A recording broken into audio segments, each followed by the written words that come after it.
Assalamualaikum warahmatullahi wabarakatuh. Alhamdulillahirrabbilalamin. Puji syukur senantiasa kita panjatkan kehadirat Allah Subhanahu wa taala atas segala karunia-Nya kepada kita semua. Salam dan salam kita sampaikan pula kepada junjungan kita Nabi besar Muhammad sallallahu alaihi wasallam. Baiklah pemirsa, kita berjumpa kembali dalam Mata Air dan kali ini kita akan melanjutkan kajian kita yang sempat tertunda terkait dengan sumber kebahagiaan, masih bersama dengan narasumber kita Ustaz Aam Amiruddin. Assalamualaikum Ustaz. Waalaikumsalam warahmatullahi wabarakatuh. Ya, kita bicara sumber kebahagiaan. Pada episode yang lalu Ustaz bicara tentang cinta. Sebenarnya cinta ini masih ada poin lagi Ustaz, karena gini, ada satu nanti mungkin Ustaz akan mereview sedikit ya. Ketika orang misalkan menikah dengan cinta, kemudian seiring berjalan waktu terjadi perbedaan, sehingga orang tuanya atau siapa sering ngomong makan tuh cinta gitu. Beberapa waktu lalu kita bahas tentang sumber kebahagiaan, bahwa salah satu sumber kebahagiaan adalah cinta. Dan kita waktu itu membahas bahwa cinta itu harus ada perhatian, ada penghargaan, ada pengetahuan, ya. Kemudian ada apa? Dalam cinta itu harus ada ikhtiar untuk tidak mengecewakan. Nah, ada yang mengatakan bahwa cinta itu kan dengan perjalanan waktu bisa luntur, tadinya 10 jadi 7 gitu. Itu atau sebaliknya. Itu benar, karena cinta itu seperti tanaman, dia harus dipupuk.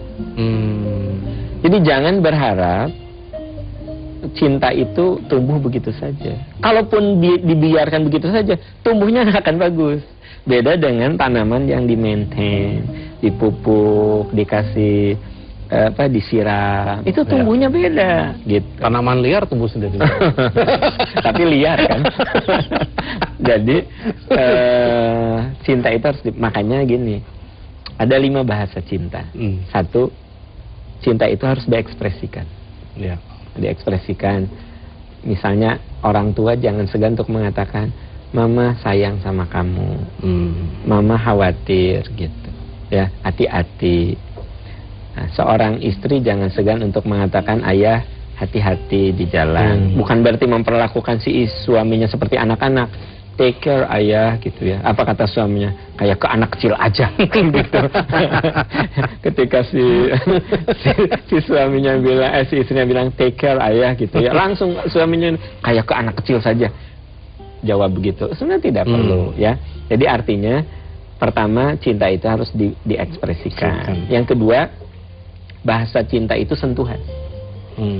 Makanya ketika ada seorang sahabat bertanya, ya Rasulullah, bagaimana cara supaya saya memiliki hati yang sehat? Kata Nabi, Fat imil masakin wamsah rosal yatama. Usap kepala anak yatim. Maksudnya sentuhan itu memang merupakan cara untuk mengekspresikan kecintaan.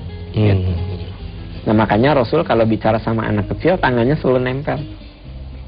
Jadi kalau bicara sama anak-anak, Rasul tuh suka memegang. Gitu. Kalau kita kan sambil gini, apa?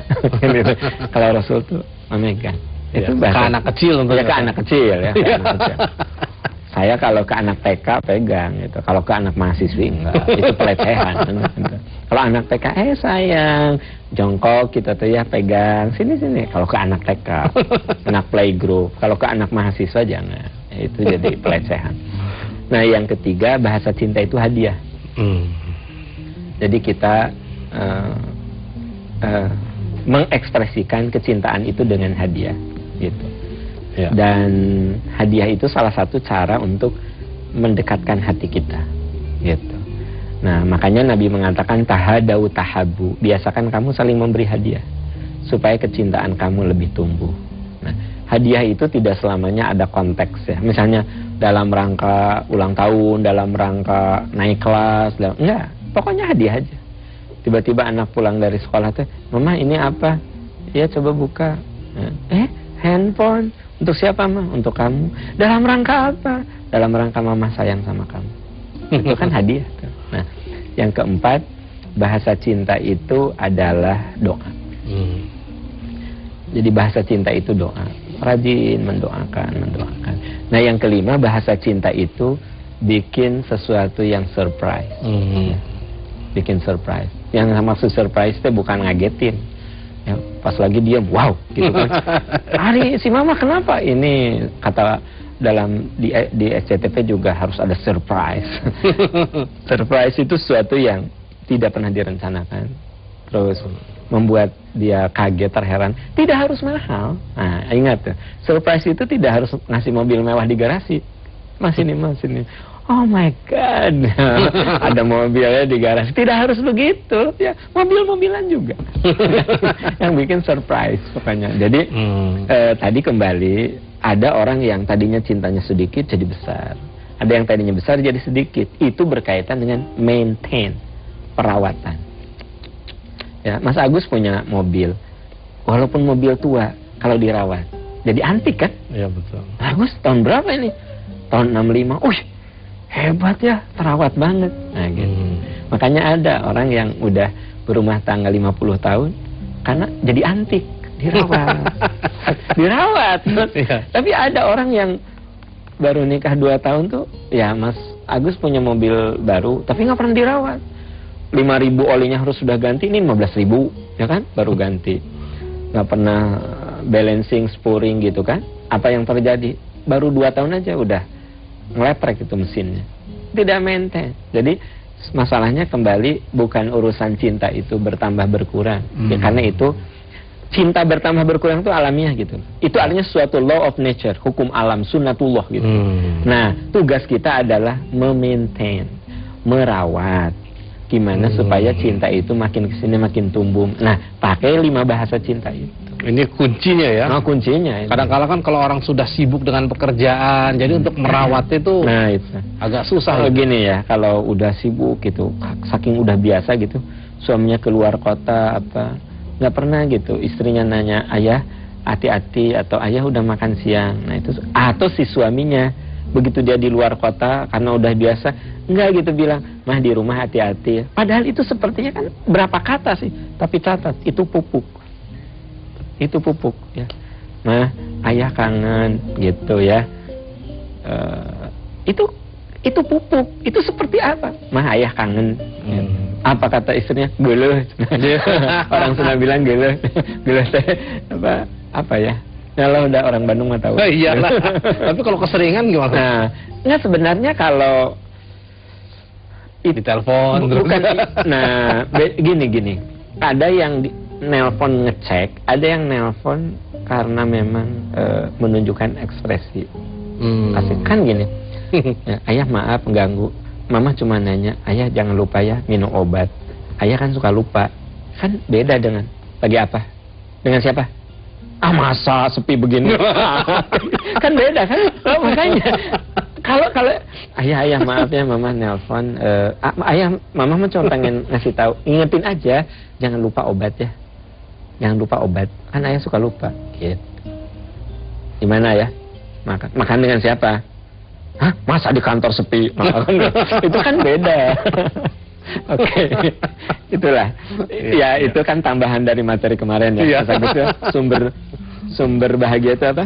Cinta. Nah, yang kedua yang ingin saya bahas hari ini adalah sumber bahagia yang kedua adalah keimanan.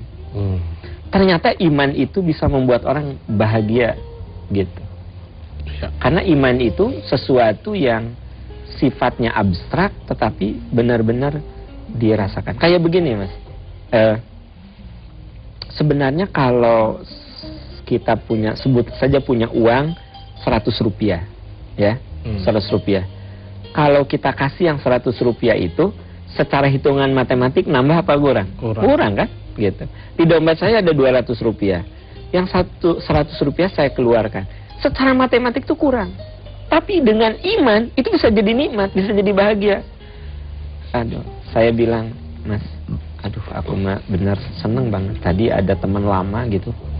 Ketemu ternyata dia tuh anaknya lagi sakit. Terus dia itu, walaupun baru ketemu,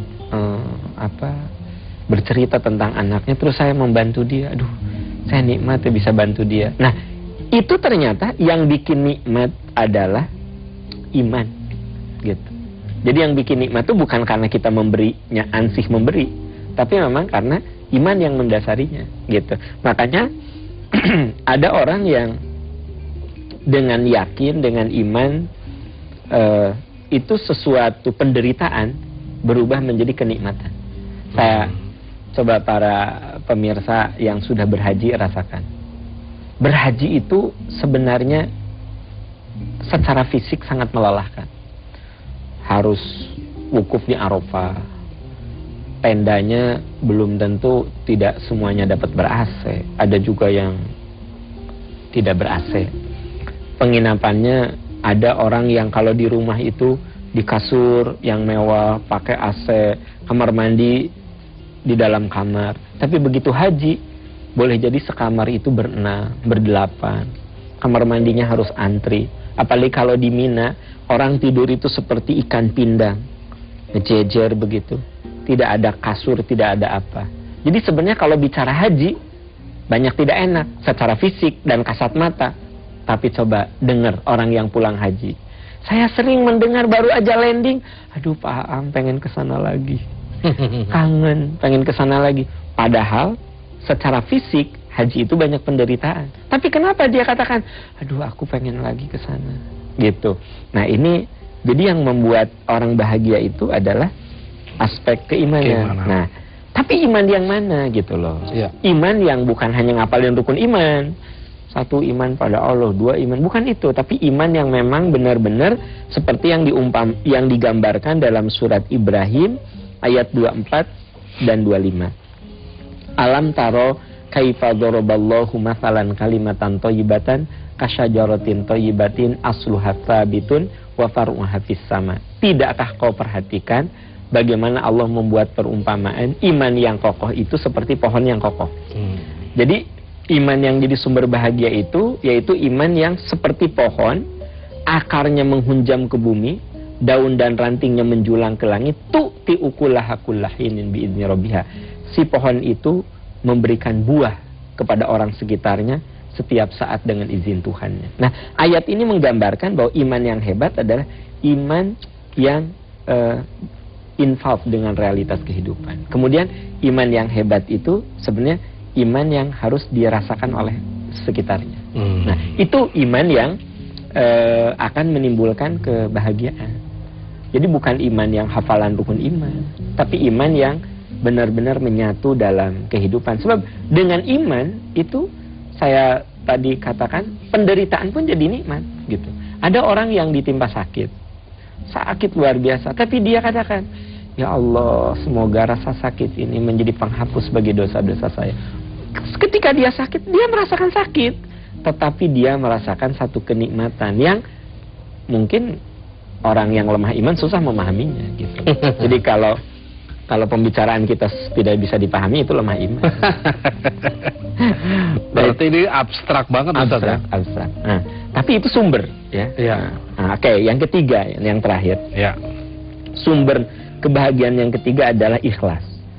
Nah, kalau kita bicara ikhlas itu juga sama seperti iman. Dia itu sangat abstrak karena ikhlas itu adalah saripati daripada iman. Jadi orang tidak mungkin punya keikhlasan kalau dia tidak punya iman dan ilmu. Makanya ikhlas adalah samudra yang kedalamannya tak pernah terukur. Jadi ikhlas itu samudra yang kedalamannya tak pernah terukur. Ikhlas sangat abstrak untuk didefinisikan. Jadi ikhlas itu abstrak untuk didefinisikan. Apapun definisi yang kita bicarakan tentang ikhlas, itu hanya kulitnya saja. Karena ikhlas adalah misteri. Tak ada yang tahu kedalaman ikhlas kecuali pelakunya sendiri dan Allah Subhanahu wa Ta'ala. Jadi yang tahu ikhlas mah kita dan Allah. Gitu. Makanya kata Imam Ghazali, kalau ada orang yang ngaku-ngaku ikhlas, itu gambaran ketidakikhlasannya. Mas Agus, saya ikhlas. Nah, berarti saya butuh pengakuan. Kan ada misalnya saya berceramah, Ibu Bapak, saya berceramah di sini ikhlas karena Allah. Allah Maha tahu keikhlasan saya. Saya ngomong di depan forum. Allah Maha tahu keikhlasan saya. Saya ikhlas menyampaikan materi. Berarti kan saya butuh pengakuan orang-orang. Apa kata orang-orang tuh? Ih, Pak Aam ikhlas banget ya. Nah, jadi ikhlas itu sebenarnya tidak bisa dideskripsikan. Nah, tetapi kita perlu berjuang untuk memahami faktor yang membentuk keikhlasan. Pertama, faktor pembentuk keikhlasan itu lebih mengutamakan keridhaan Allah, bukan penilaian manusia. Jadi faktor yang bisa membentuk keikhlasan itu, kita lebih mengutamakan keridhaan Allah daripada penilaian manusia. Saya pernah sebutkan di forum ini bahwa yang namanya manusia itu wajar senang dapat penghargaan, wajarlah senang dapat reward ya. Itu manusiawi banget sih sebenarnya, gitu. Jadi kalau ada orang yang memuji kita, kita katakan alhamdulillah, terima kasih, terus ada rasa senang, ini nggak apa-apa sih sebenarnya, gitu. Yang tidak boleh itu kan dipuji terus kita sombong, kamu hebat, ya iyalah gitu loh. Nah itu kan yang salah, tapi kamu hebat, ya alhamdulillah pertolongan Allah, gitu. Tapi kan bahasa yang itu juga bisa berarti, belum tentu berarti.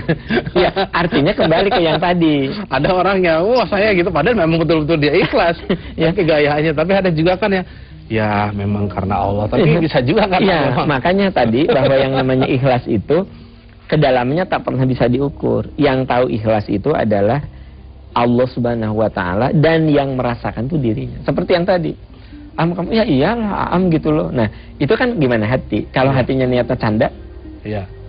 Kalau hati niatnya memang ngasih motivasi, ya. Kata adik saya, hebat ya, lulusnya selalu cum laude. Ya iyalah, gitu loh.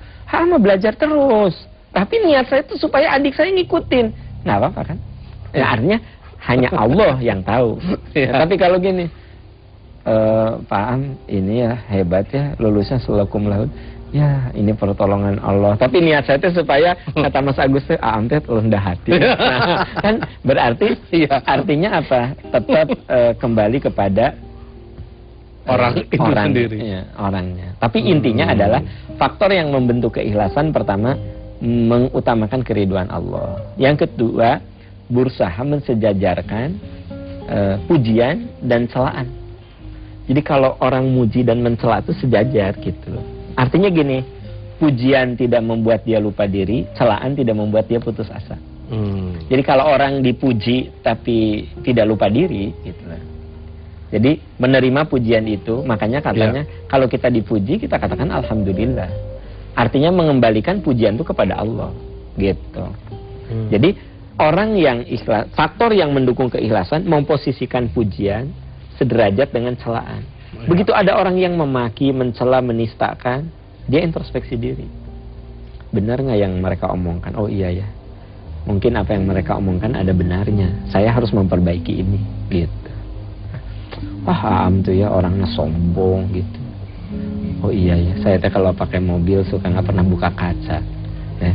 Mengatakan mohon permisi gitu, saya kalau bawa mobil tutup kaca gitu, kacanya gelap banget lagi ya kan gitu. Nah, terus udah gitu padahal itu di jalan komplek perumahan seenaknya jalan, sehingga tetangga ngomongin oh itu Pak Am tuh ya orangnya sombong tuh, tetangga saya tapi dia sombong banget gitu. Nah orang yang ikhlas itu dia introspeksi diri. Nah, yang ketiga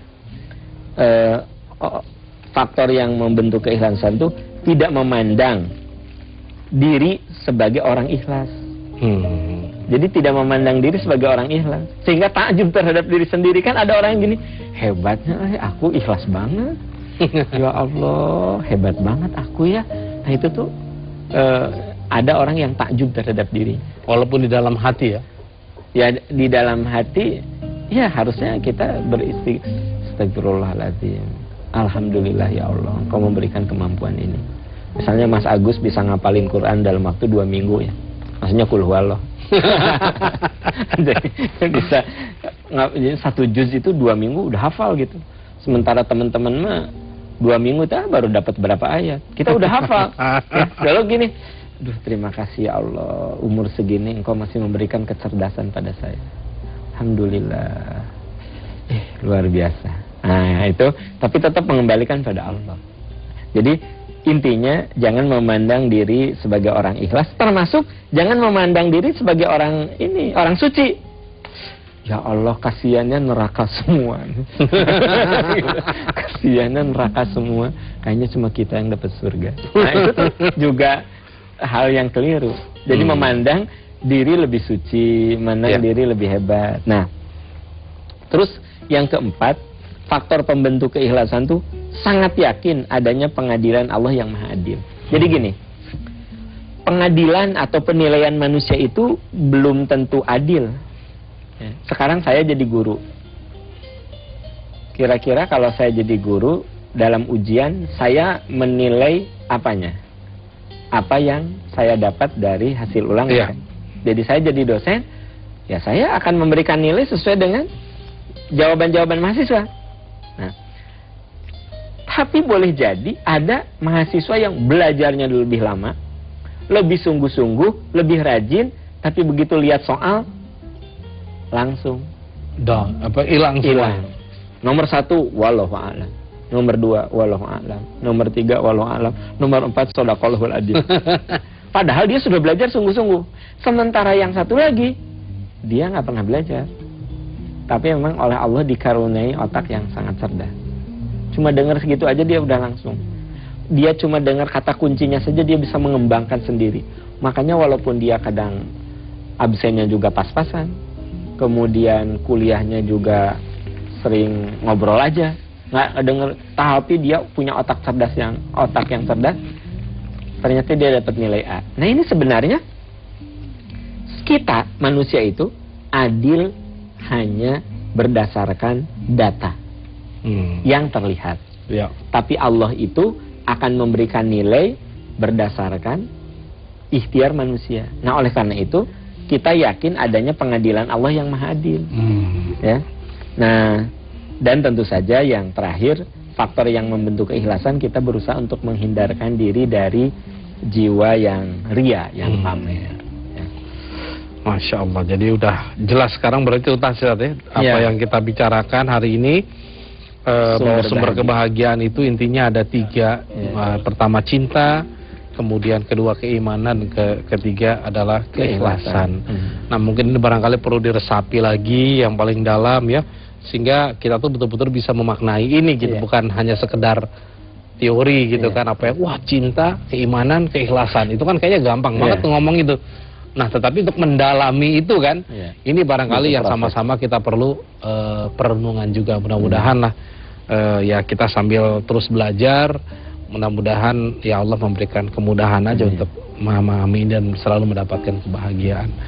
Pak Ustaz, terima kasih karena waktu yang sudah habis, kita harus mengakhiri. Terima kasih pemirsa, mohon maaf apabila ada hal-hal yang kurang berkenan. Wabillahi taufiq wal hidayah. Assalamualaikum warahmatullahi wabarakatuh. Waalaikumsalam.